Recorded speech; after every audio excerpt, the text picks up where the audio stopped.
Hello guys, good morning. Paano makikita ang mga na-delete nating friends sa Facebook? Ganito lang po ang gagawin natin guys.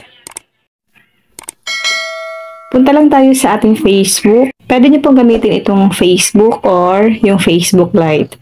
So, ang gagamitin ko ngayon guys ay Facebook Lite. Click 3 lines. Scroll up, click Settings and Privacy. Click Settings. Scroll up natin. Hanapin nyo po ang Your Information. Then, click nyo ang Activity Log.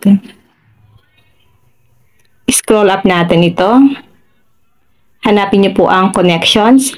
I-click nyo po itong arrow down dito sa gilid.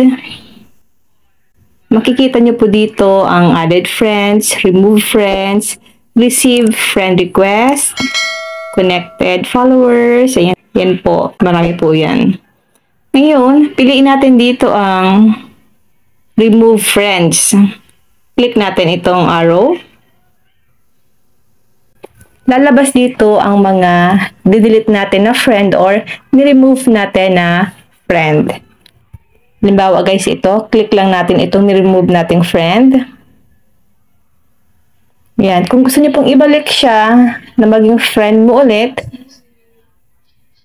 ikaw na guys ang mag-add friend sa kanya. Click nyo lang po ang add friend. Nasa kanya na po kung i-accept niyo po ba ang friend request nyo sa kanya.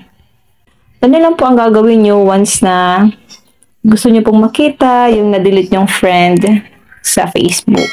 Yun lang guys. Sana po may natutunan kayo sa aking video. Thank you for watching.